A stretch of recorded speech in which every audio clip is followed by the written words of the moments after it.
திருச்சிற்றம்பலம். ஸ்ரீமத் கச்சியப்ப சிவாச்சாரிய சுவாமிகள் அருளிய கந்தபுராணம் உற்பத்தி காண்டம் காமதகன படலம். கந்தபுராணத்தில் முதல் காண்டமாகிய உற்பத்தி காண்டத்தில் திருக்கைலாசப் படலம், பார்ப்பதி படலம், மேரு படலம் என்ற படலங்களை அடுத்து நான்காவதாக காமதகன படலம் அமைந்திருக்கின்றது. 110 திருப்பாடல்களை கொண்டது இப்படலம். எம்பெருமான் காமனாகிய மன்மதனை எரித்த திருவரலாற்றை கூறுவது இத்திருப்படலம். இந்திரன் மற்றும் தேவர்கள் கூட்டத்தோடு பிரம்மதேவர் தன்னுடைய இருப்பிடமான மனோவதி நகருக்குச் சென்று அங்கே அமர்ந்து கொண்டு மன்மதனை அங்கு வரும்படி தமது மனத்தால் ஊன்றி நினைத்தார். மன்மதன் 5 வகையான மலர் பானங்களை உடையவர். தாமரை, முல்லை, அசோகு, மா, நீலோத்பலம் என்று 5 மலர்கணைகளை உடையவர். பிரம்மதேவர் நினைத்தவுடன் விஷ்ணு பிரான் முன்பு பெற்றருளிய மகனான மன்மதனானவன் தனது பரிவாரங்களுடன் பிரம்மதேவர் முன்பாக தோன்றுகின்றான்.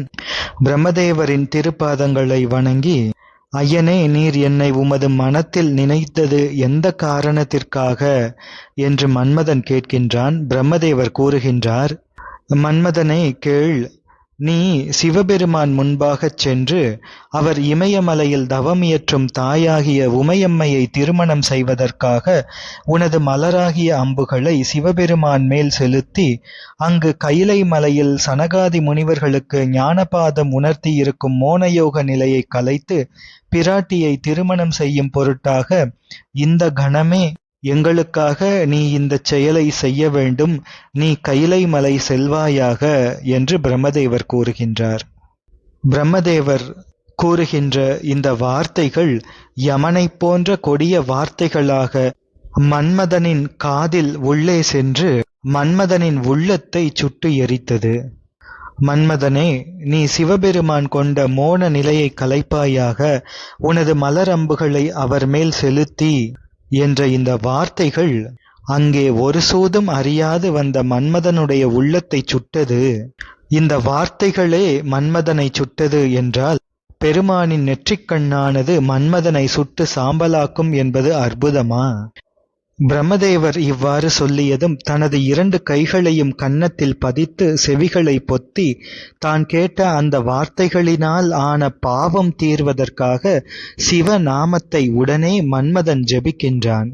ஐயையோ, இப்பிரம்மதேவர் எவ்வளவோ பிறப்புகளை நான் சம்பாதிக்கக்கூடிய கொடிய வார்த்தைகளை அல்லவா இப்பொழுது கூறியிருக்கின்றார். நானும் இதை கேட்டுவிட்டேனே, ஐயகோ சிவபெருமானே என மனம் நொந்து கிலேசமது ஆகி தீயில் வாட்டிய மெல்லிய பூ போல அவனது உடலம் சோர்ந்து அழகும் மாழ்கி பூட்டிய வில்லேந்திய மன்மதன் பின் வருமாறு சொல்கின்றான். ஐயா பிரம்மதேவரே, கேளுங்கள். இங்கு ஓயாது எல்லோர்க்கும் துன்பமே செய்கின்ற கொடிய மகா பாவி ஒருவன் உன் போன்ற மேலாகிய உணர்வினை உடைய பெரியோர்களிடம் சென்றால் அந்த பாவியையும் அந்த கருணைமிக்க மகான் இனி அந்த பாவி உய்யும் பொருட்டாக சில நல்ல வார்த்தைகளை சொல்வார். இது பொதுவான உலக தர்மம். ஆனால் அந்த மகான்களுக்கும் மேலான பெரியோரான உன்னிடம் நான் வந்து சேர்ந்த பொழுது எனக்கு இந்த தவறான வார்த்தைகளை நீங்கள் சொல்கின்றீர்களே ஐயனே, என் மீது கொஞ்சமேனும் உங்களுக்கு இரக்கம் இல்லையா? ஐயனே, நான் கரும்பு வில்லில் மலர் பானம் பூட்டி எய்யும் எனது செயலினால் எனது தந்தையாகிய விஷ்ணுமூர்த்தியையே அவர் பூதேவி ஸ்ரீதேவி என்று 2 பெண்களைத் தவிர வேறு பெண்களை சேரும்படியாக நான் அவரிடம் பானம் செலுத்தி மயக்கி வென்று பெரும் புகழ் கொள்ளவில்லை. வெள்ளைத்தாமரை மலர் மேல் இருப்பவளாகிய சரஸ்வதி தேவியை உமது மெய்யோடு சேரும்படியாக நீர் எந்நாளும் வைத்திருக்கவும், பின்னர் நீர் படைத்த பெண்ணாகிய திலோத்தமையின் அழகு கண்டு அவள்பால் மோகம் கொண்டு கிளி ரூபம் எடுத்து அவள் பின்னால் நீ ஓடிப்போகும்படி ஒரு குழந்தை செய்யும் விளையாடல் போல உம்மை நான் வெற்றி கொள்ளவில்லையா? அதோடு மட்டுமல்லாமல் மகாலட்சுமியை நாராயணர் தனது நெஞ்சிலே எப்பொழுதும் இருத்தி வைப்பதன்படி நான் செய்யவில்லையோ? அதோடு வாக்குக்கு இறைவியாகிய சரஸ்வதி தேவியை உமது நாவிலே நித்தமும் வைக்கும்படி நான் செய்யவில்லையா? இந்திராணி தேவியை கூடும் பேறு பெற்றதோடு அமையாது இந்திரனானவன் மீண்டும் கௌதம முனிவரின் பத்னியாகிய அழகுடைய அகலிகை எனும் பெண் மேலாக ஆசைப்பட்டு அங்கு அவன்பால் சென்று வஞ்சனையால் இந்திரன் அகலிகையோடு கூடுகின்ற அந்த வேளையில் இடைவேளையில் முனிவன் வரக்கண்டு அதனால் முனிவரின் சாபம் பெற்று தனது மேனியெல்லாம் 1000 கண்ணாகிய தன்மையை இந்திரன் எதனால் பெற நேர்ந்தது என்பதை தாங்கள் அறிய மாட்டீர்களா? சூரிய தேவனாகிய மேலவனும் இந்திரக் கடவுளும் அங்கே ஒரு பெண் வடிவம் கொண்ட சூரியன் தேர்ச்சாரதியாகிய அருணனைக் கண்டு மோகித்துக் கூடி மகிழும்படியாக நான் அவர்களை மயக்கி அதனால் பெரும் பழியை சூரியனும் இந்திரனும் பெறும்படி செய்தேன் அல்லவா என்று மன்மதன் கூறுகின்றான்.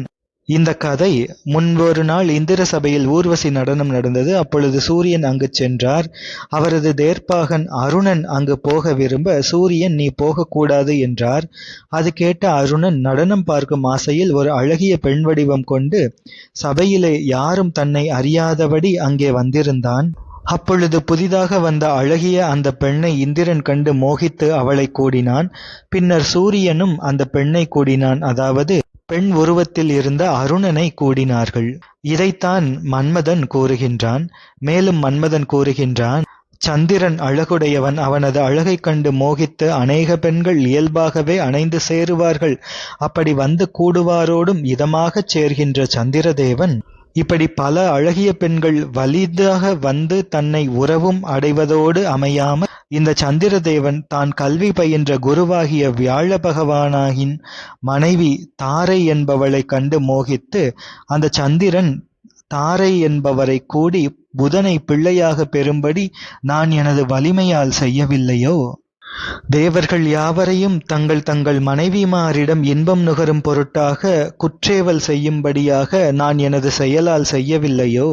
வேதங்களை தேர்ந்து உணருகின்ற வசிஷ்டர், மரீச்சி, அகஸ்தியர், அத்ரி, கௌதமர், காஷ்யபர் என்று சொல்லப்படுகின்ற இந்த துறவிகள் இவர்கள் போன்று இருக்கின்ற தவ வலிமையை உடைய துறவிகளையெல்லாம் சில அழகான பெண்கள் மூலமாக நான் தொலைத்து விடவில்லையா அவர்களது தவத்தையெல்லாம்? முழு உலகங்களிலும் இருக்கின்ற பிராமண, அரச, வைசிய, வேளாளர்கள் என்ற 4 வர்ணத்தாரையும் அனுலோமர், பிரதிலோமர், சங்கரர் என்னும் பிற்பட்ட 3 வருணத்தாருள்ளும் காணப்படும் எந்தவிதமான மனிதரையும் பெண்கள் மயக்கத்தினால் நான் விடவில்லையோ? எனவே எனது ஆணையை கடந்தவர்கள் யாவர் இருக்கின்றார்கள்? பிரம்மதேவரே, இதுவரையும் நான் சொன்ன இந்த திறமைகளெல்லாம் என்னுடைய வீரத்தினால் நான் செய்கின்றேன் என்று நான் சொல்வேனா?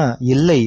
இந்தச் செயலுக்கு ஒருமுறை செய்பவனாக நான் இருக்கின்றேனே ஒழிய என்னால் இது முடிகின்றது என்று நான் ஒரு பொழுதும் சொல்லவில்லை. எனவே இந்த செயல் யாவும் உண்மையாக நோக்கினால் பிறையணிந்த சடையுடைய சிவபெருமானுடைய சக்தி ஒன்றே இவ்வாறு இயக்கி இருந்து அருளுகின்றது.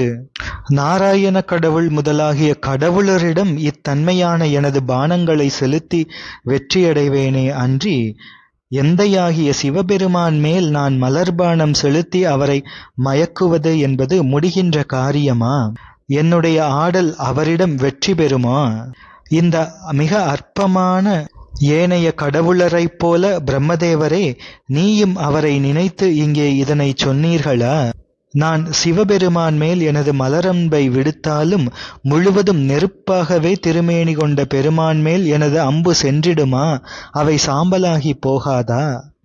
திருக்கையும் திருப்புன் முறுவலும் ஒளிவடிவான திருக்கண்களும் ஒரே நெருப்பாகிய மலபந்தமில்லாத ஞான ஸ்வரூபியாகிய பெருமானை நான் மலரம்பு கொண்டு எய்யும்படி சென்றால் எனது இந்த உயிர் கொண்டு உய்யும் திறமும் இருக்கின்றதா? பிரம்மதேவனே, நீங்களே சொல்லுங்கள்.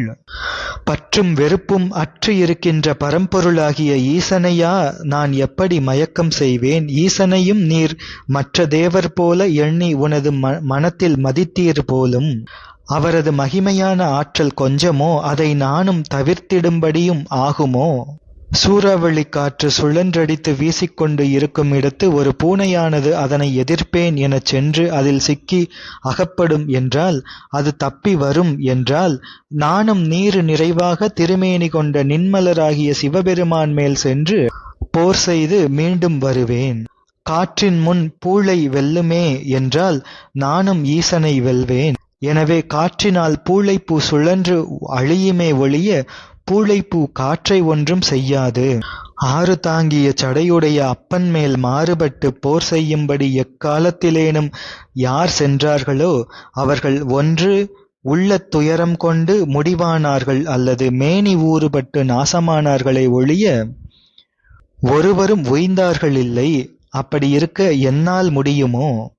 இந்த நாராயணக் கடவுள் முதலிய யாவரும் முன்னாளில் ஒரு நாள் ஈசன் பணி செய்ய ஈசன் வைதிகம் எனும் தேர்மேல் சென்று மேருமலையை வில்லாக வளைத்து விஷ்ணுவை அம்பாக ஏந்தி போர்க்கோலம் கொண்டபடி எய்தியும் ஈசன் ஒரு புன் சிரிப்பால் முப்புறங்களை எரித்ததை நீர் உணரவில்லையோ? என் தந்தையே அருள் செய்வாயாக என மார்கண்டேயன் எனும் இளம் குமரன் வந்து ஆதியாகிய பெருமானை வணங்கி நிற்க, அப்பொழுது அந்த பிள்ளை நிலையை உணராது அந்த பிள்ளையை வைத்து சினந்து அப்பிள்ளை மேல் பாசம் வீசி கொழுந்துவிட்டு எரிகின்ற நெருப்பைப் போல் தோன்றிய யமனை ஈசன் தமது அழகிய திருப்பாதம் கொண்டு உதைத்ததை நீ அறிய மாட்டாயோ? பிரம்மதேவனே, நீயும் நாராயணக் கடவுளும் நீங்களே பரம்பொருள் என மதித்துக் கொண்டு போர் செய்ய அப்பொழுது சிவபெருமான் அங்கு வந்தபொழுது நாராயணர் கண்டு வணங்கி நிற்க, நீ 5 தலைகளை உடைய செருக்கினால் சிவபெருமானை இகழ்ந்த பொழுது உனது தலை ஒன்றை கொய்து தமது திருக்கரத்தில் பிச்சை பாத்திரமாக பெருமான் ஏந்தியதை நீ அறியமாட்டாயோ? அடம் கொண்ட ஜலந்திரன் முதலாகச் சொல்லப்பெறும் அசுரர்கள் தாங்கள் முடிவாகும் காலமானது எய்தி வரவே அவர்கள் யாவரும் முடியும்படியாக சிவபெருமானோடு போர் செய்ய எத்தனித்த பொழுது அவர்கள் யாவரும் கெடுமாறு புணர்த்தியதை நீ உணரவில்லையோ? முக்தி எய்தும் பேற்றினை கொண்ட உனது மகன் தக்ஷன் ஈசனை ஏகனை எந்தையை நிந்தித்து யாகம் இயற்றிய போது தக்ஷனுடைய வேள்வி நிலத்தில் கூடியிருந்த எல்லோரும் ஒப்பு ஒருவர் இல்லாத சிவபெருமானால் அவரிடத்துத் தோன்றிய வீரபத்திர கடவுளாலே தங்கள் மனம் பங்கப்பட்டும் பாடாகி துயரப்பட்ட அந்த பரிதாபமான செயலை நீரும் அன்று கூடவே இருந்து பார்க்கவில்லையோ? எவரும் அண்ட முடியாத வேகத்தோடும் பார்க்கடலின் இடத்து அன்று தோன்றிய ஹாலகாலம் எனும் விஷத்தைக் கண்டு எல்லா தேவரும் ஐயோ சிவனே அபயம் என பயந்து ஓடி போகும்படி எழுந்த நஞ்சை உண்டருளினாள் சிவபெருமான். உலகை அழிக்கச் சூழ்ந்த கங்கை அணுவடிவாகி ஏற்றார் சிவபெருமான். அவருடைய தன்மைகளையெல்லாம் நீ அறிந்து கொள்ளவில்லையோ? நாராயணக் கடவுள் நரசிங்க வடிவு கொண்டு இரணியன் எனும் அசுரனை பிளந்து இரத்தம் முழுவதும் குடித்து அதனாலே வெறிகொண்டு சிவபெருமானையே மதிக்காமல் திரிய அதனால் அவரின் தோலை உரித்து போர்த்தமையும் தாருகாவனத்து முனிவர் ஏவ வந்த புலியை உரித்து தோலை உடுத்தமையும் தாங்கிய வண்ணம் சிவபெருமான் என்றும் இருப்பதை நீ பார்க்கவில்லையோ? யாராக இருந்தாலும் சிவபெருமான் தான் உண்மை பொருள் என்பதை உணராது தங்கள் உள்ளத்திலே தாங்கள்தான் பெரிது என எண்ணி ஆற்றவும் அகந்தை உற்றால் அப்பொழுது ஈசன் அங்கு வந்து அவ்வாறு அகந்தை உற்றாரின் வலிமையை கெடுத்து அருள் செய்வார். அதனை நீ இன்னும் தெளிந்து தெரியவில்லையா? பரஞ்சுடராகிய ஜோதியின் செய்கை அதுதான் காணுங்கள் பிரம்மதேவரே. எல்லாம் இறக்கின்ற கடைப்பகல் பொழுதில் முடிவில்லாதவரும் நஞ்சுண்ட கண்டம் உடையவரும் ஜோதியும் ஆகிய பெருமானின் திருக்கண்ணினின்றும் வீழ்கின்ற பொறி ஒன்று தன்னால் முடிவாகிப் போகின்ற நீர் அறியீரோ? எல்லாவற்றையும் மட்டுமல்ல உமது படைப்பாகிய சகலமும் அழிபடுமே என்று கூறுகின்றான் மன்மதன். எனவே இவ்வளவு பெரிய தன்மைகளை உடைய சிவபெருமானிடம் போர் செய்வதற்காக என்னுடைய வில்லோடும் வாசனை கொண்ட பூவாகிய அம்போடும் நான் ஒரு பொழுதும் செல்ல மாட்டேன். இவை தனது உயிர்மேல் உண்மை பற்றி இல்லாதவர்கள் இந்த செயலை செய்வார்கள். முன்னொரு காலத்தில் உலகம் எல்லாவற்றையும் நீர் படைக்கின்ற உமது செயல் கைகூடுவதற்காக தமது அருள் வடிவாகிய இறைவியை தானே தந்து தனது ஒரு பாகத்தில் அமர்த்தி அருளிய எம்பெருமானை நானா மையல் செய்ய முடியும்? நன்றாக இருக்கின்றது உனது வார்த்தை என்று இவ்வாறெல்லாம் மன்மதனானவன் சொல்லி தான் சிவபெருமானின் மோன நிலையை கலைப்பதற்குச் செல்ல மாட்டேன் என்று மறுக்கின்றான். அப்பொழுது பிரம்மதேவர் இந்த வார்த்தைகளையெல்லாம் கேட்டு மனக்கவலை கொண்டு சிறிது நேரம் யோசனையில் ஆழ்ந்தார். பெருமூச்சு விட்டார். பின் மன்மதனை நோக்கி சொல்கின்றார். அப்பனே மன்மதனே கேள். தேவர்களுக்கும் ஒருபொழுதும் எட்டாத சிவபெருமானின் இயல்புகளை எனக்கு நீ கூறினாய். நீ சொல்வது முற்றும் உண்மையாகும். சிவபெருமானை போர் செய்து வெல்லலாம் என நாம் எண்ணவும் முடியுமோ? அன்று இந்தச் செயல் யார்க்கும் முடியாதது அல்லவா? அப்படியாக இருந்தாலும் ஈசன் எப்படியானவர்?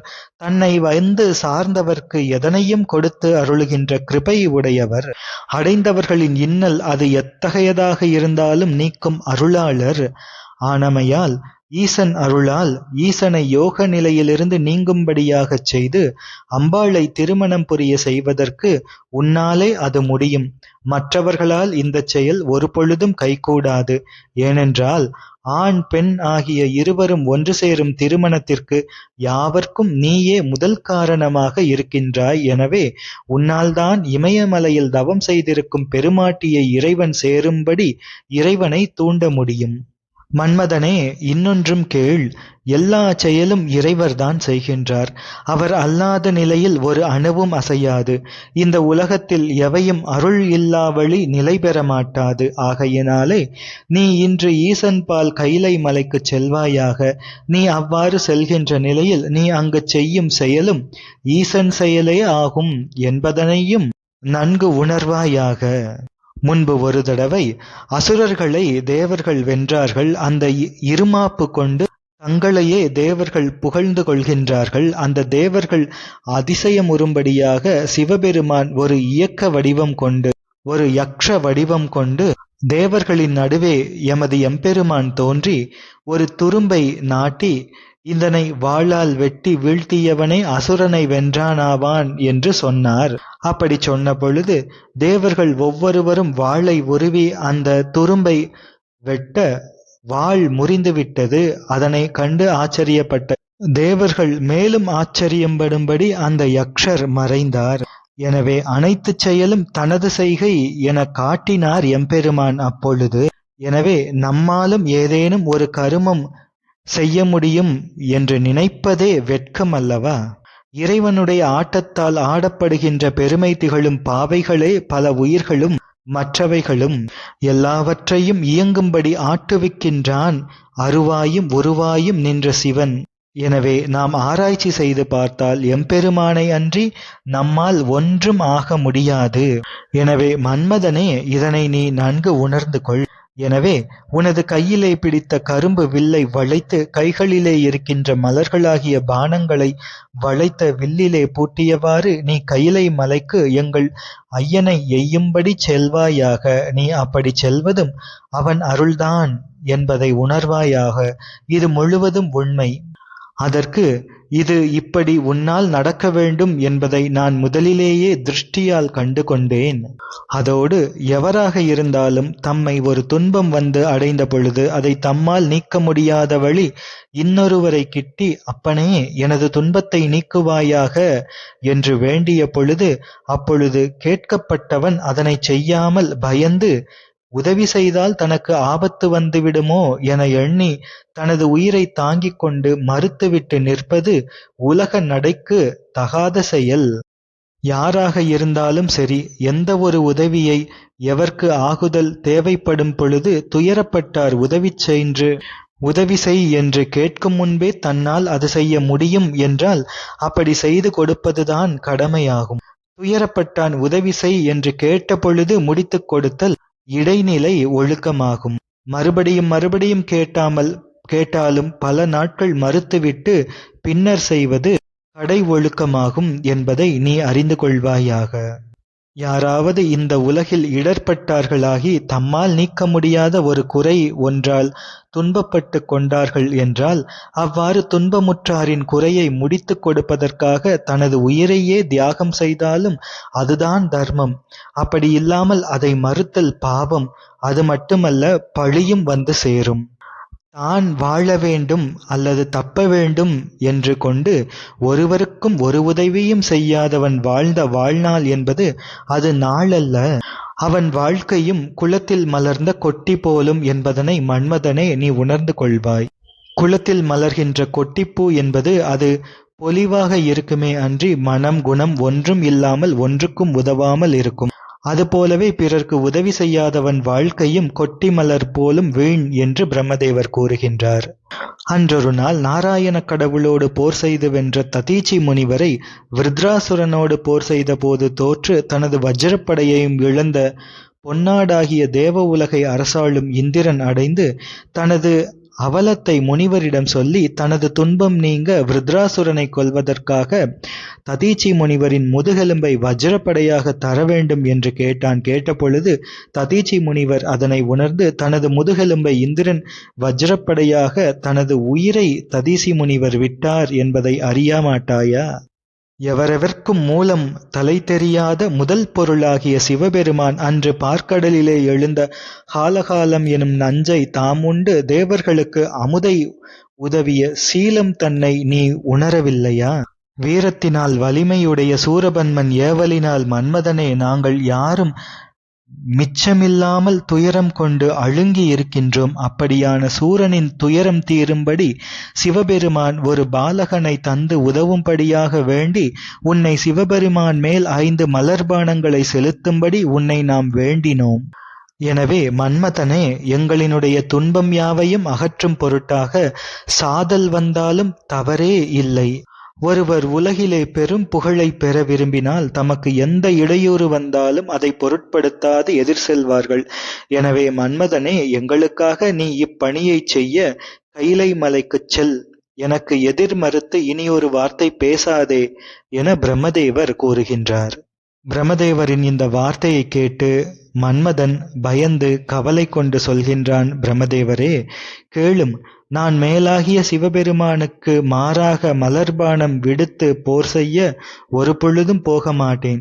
இந்த ஒரு காரியத்தை தவிர நீர் என்னை வேறு எது செய்யச் சொன்னாலும் செய்கின்றேன் என்று கூறுகின்றான்.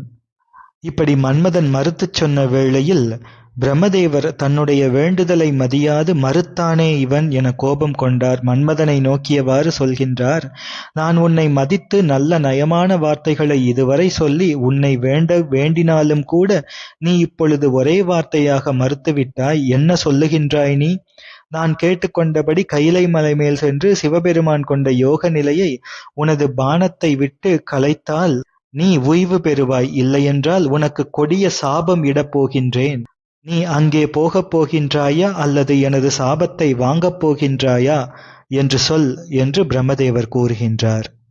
இந்த வார்த்தையை கேட்டு மனம் அழுங்கி பெருமூச்சு விட்டு நான் இனி என்ன செய்வேன்? என் மனதில் பெரிதும் அந்தரமுற்று ஆராய்ந்து சிந்தித்து தனது தடுமாறும் சிந்தையை தேற்றி பின் பூமியை படைத்த கடவுளாகிய பிரம்மனை நோக்கி ஒரு வார்த்தை சொல்கின்றான் மன்மதன். வேதம் ஓதும் பிரம்மனே, நன்றாக கேள். இந்த ஒரு வார்த்தையை உனக்குச் சொல்கின்றேன். ஈசன் மேல் போர் செய்ய போ என நீ சொல்லும் சொல் வந்த வாய் எல்லோருக்குமே கேடு தரும். உனது வாயால் கொடிய சாபம் பெற்று நான் துயரப்படுவதை விட நஞ்சுண்ட கண்டத்தினை உடைய மகாதேவர் முன்பு நான் சென்று மலர்பானம் விடுத்து அவரால் நான் மாண்டாலும் கூட அது மிக மிகச் சிறந்தது. அப்படி நான் மாண்டாலும் கூட கருணை கடலாகிய இறைவன் காரணமாக இறைவனே பின்னர் என்னை உய்யக் கொண்டு ஆட்கொள்வார். எனவே பிரம்மதேவரே, நீ என்னிடம் கோபிக்காதீர்கள்.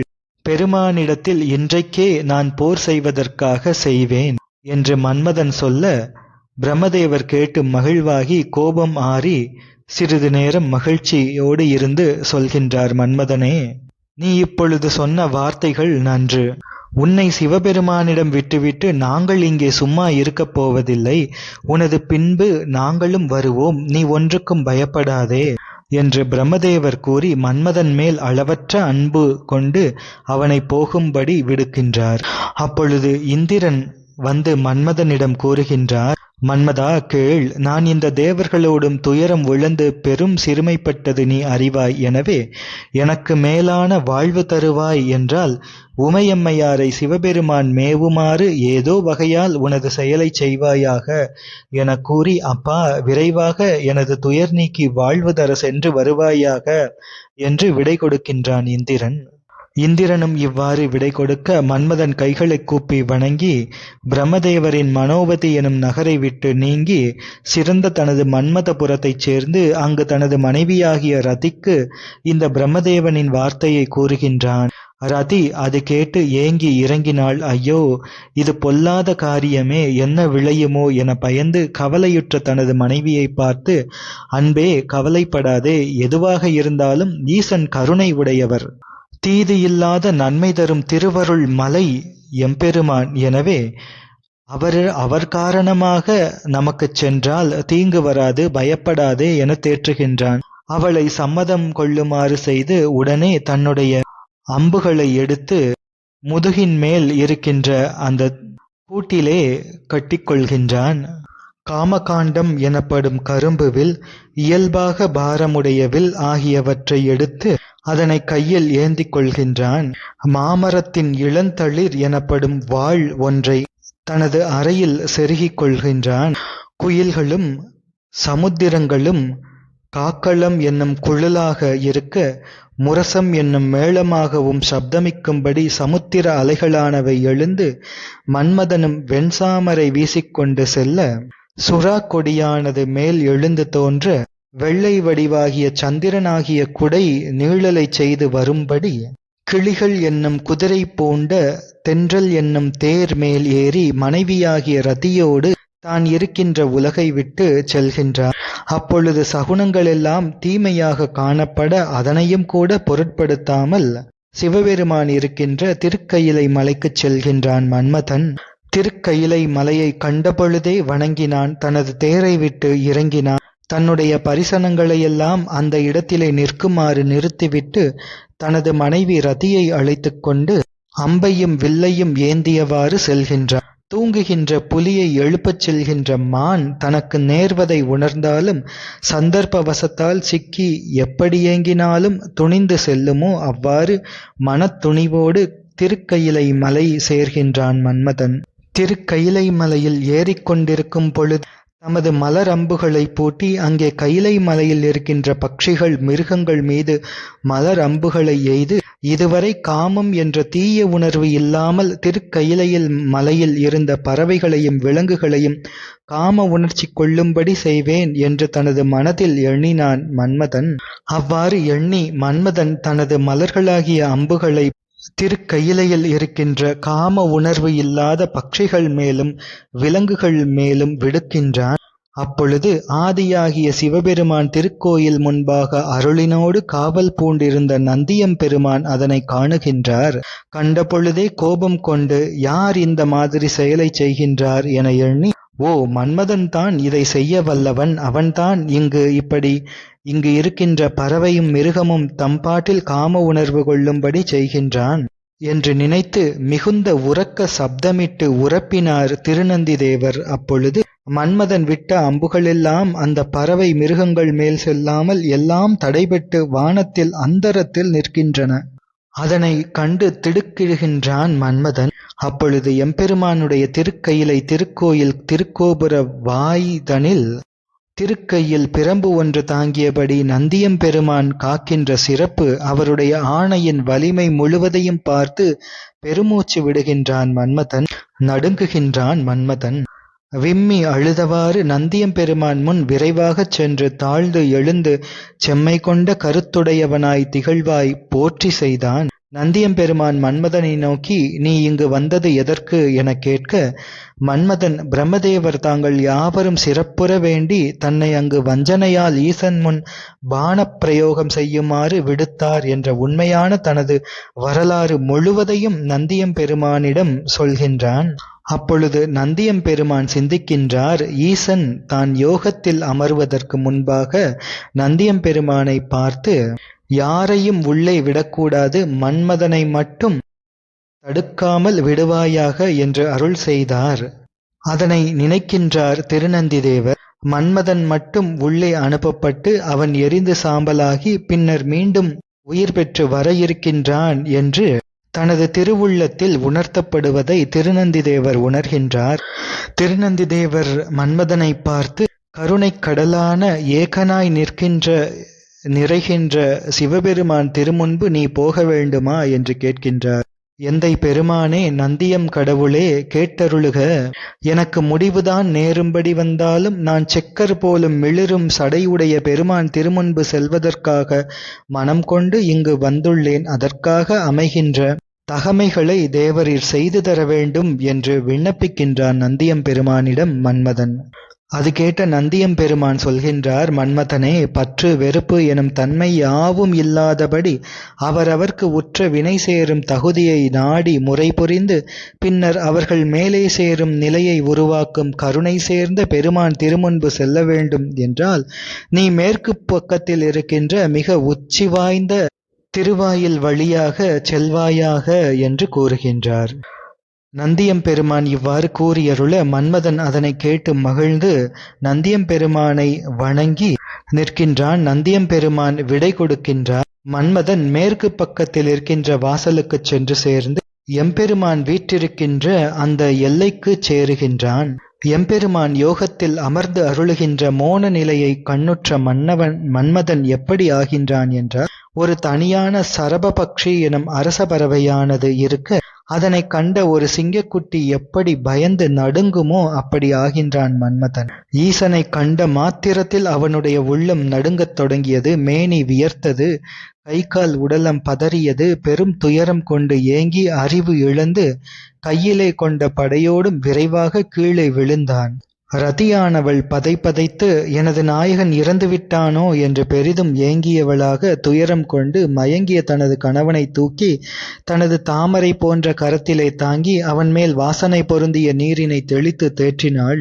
அப்பொழுது மன்மதன் அறிவு தெளிவாகி உணர்ச்சி கூடவே அவன் எண்ணுகின்றான், தனது புன்சிரிப்பினாலே 3 புறங்களையும் நீராக்கிய சிவபெருமான் மேல் நீ அம்பு விடுவாயாக என்று பிரம்மதேவன் உள்ளிட்ட தேவர்கள் சொன்ன வார்த்தையை கேட்டு நான் இங்கு வந்து பாவியாகி விட்டேனே, எனக்கு முடிவு வந்து விட்டது போல என்று எண்ணி அளக்கவொண்ணாத மேலாகிய குணத்தினை கொண்ட எம்பெருமான் இருந்த யோக நிலையை கண்டபொழுதே ஏற்பட்ட பயத்தினால் எனது உயிரையே காண முடியவில்லை. எனவே எம்பெருமானை எனது இந்த கையில் இருக்கும் பூவாகிய அம்புகள் வெற்றி கொள்ளுமோ?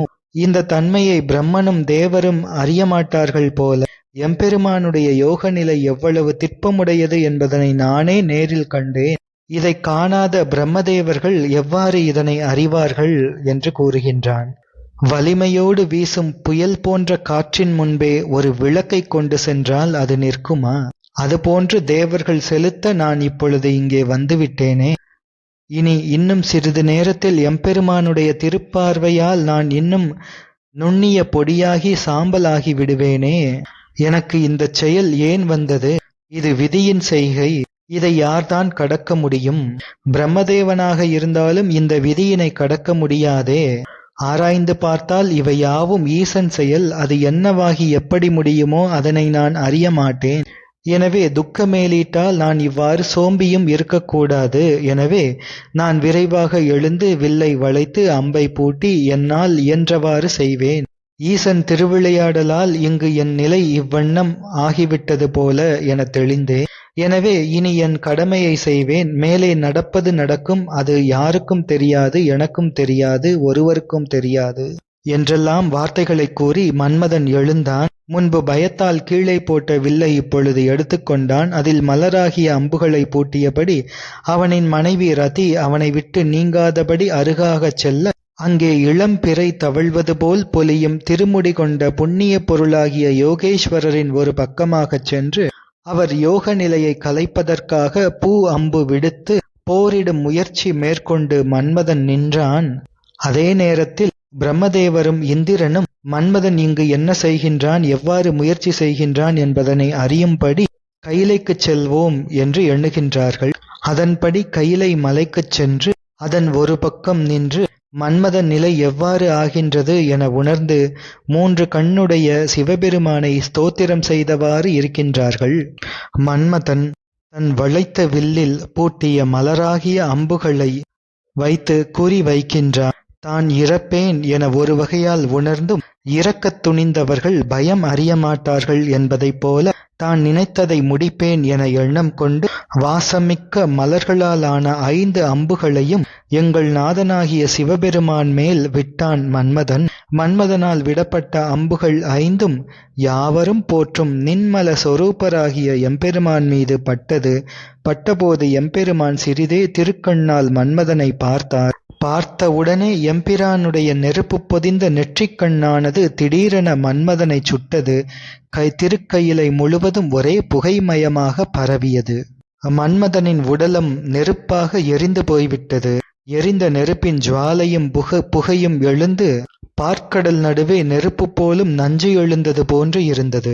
இதனை கிழக்கு வாயிலிலே காவல் காத்திருந்த நந்தியம்பெருமான் பார்த்து, ஓ, மன்மதன் இறந்துபட்டான் போலும் என்று எண்ணி தன் முன்னே இருக்கின்ற கணங்களிடம் கூறி அருளுகின்றார் நந்தியம்பெருமான். மிக நுண்ணியதாகிய உணர்வில் மிக்கவர்களே, உங்களுக்கு நான் எடுத்துச் சொல்கின்றேன். என்ன என்றால், நெற்றியில் கண்ணுடைய எம்பிரானின் கண்ணின்று வந்த நெருப்பு மன்மதனை சுட்டு எரித்தது என எண்ண வேண்டாம். பின் எப்படி என்றால், அந்த மன்மதனானவன் இங்கே எம்பெருமானை எய்வேன் என்று எனது மலர்பானத்தை விடுப்பேன் என்று துணிந்து இங்கு வந்த செய்கையே அவனை சுட்டது.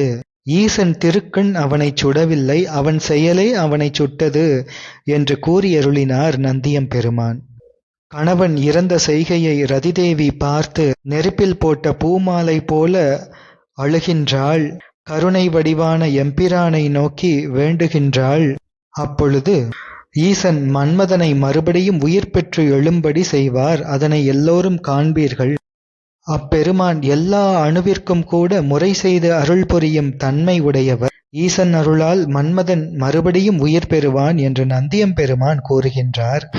நந்தியம்பெருமான் கூறியதைக் கேட்ட கணங்கள் எல்லோரும் பெருமான் பெருமையை உணர்ந்து போற்றி செய்து துதிக்கின்றார்கள். மன்மதன் எரிந்து போகும்படி திருக்கண் நோக்கம் செலுத்திய எம்பெருமான் அருகில் நின்ற ரதிக்கு எந்த ஒரு கேடும் வராதபடி செய்தார் என்றால் இது எப்படி இருக்கின்றது என்றால், முப்புறங்களை எரித்த எம்பெருமான் அதில் இருக்கின்ற உண்மை சிவபூஜை செய்கின்ற அசுரர்களை காப்பாற்றியது போல் இப்பொழுது ரதிதேவி தப்பி பிழைக்க மன்மதனை மட்டும் ஈசன் எரித்தார். இவ்வாறு மன்மதனை எரித்தவுடன் மறுபடியும் எம்பெருமான் யோகத்தில் அமர்ந்து அருளினார். எல்லாவற்றையும் சங்கல்ப மாத்திரையால் நிறைவேற்றுகின்ற எங்கள் கடவுளுக்கு இந்த செயலெல்லாம் அரிய செயலா என்ன? இல்லவே இல்லை. ரதிதேவி துன்பம் கொண்டாள். அவள் உணர்வு மாண்டது. கண்ணீர் பெருகியது. மேனி வியர்த்தது. பெரிய பெருமூச்சு விட்டாள். அதோடு அவள் உயிர் ஒடுங்கியது. இவளும் இறந்தாளோ எனும்படியாக நிலத்தின் கீழே விழுந்தாள். ரதிதேவி புலம்புகின்றாள். ரதிதேவியின் புலம்பலை மிக விரிவாக கச்சியப்ப சிவாச்சாரிய சுவாமிகள் பாடி அருளியிருக்கின்றார்கள். அவ்வாறு ரதிதேவி வருந்தி இருக்கின்ற அந்த நிகழ்ச்சியோடு காமதகன படலம் நிறைவு பெறுகின்றது. சுமார் 110 திருப்பாடல்கள் அமைந்த இந்த பகுதி காமதகன படலம் இதோடு நிறைவு பெறுகின்றது. இனி 5வது படலம் மோனம் நீங்கு படலம். அதில் சிவபெருமான் சனகாதியோர்க்கு காட்டிய மோன நிலையிலிருந்து நீங்குகின்ற அந்த பகுதியை கச்சியப்ப சிவாச்சாரிய சுவாமிகள் தொடர்ந்து அருள இருக்கின்றார். தொடர்ந்து சிந்திப்போம். திருச்சிற்றம்பலம்.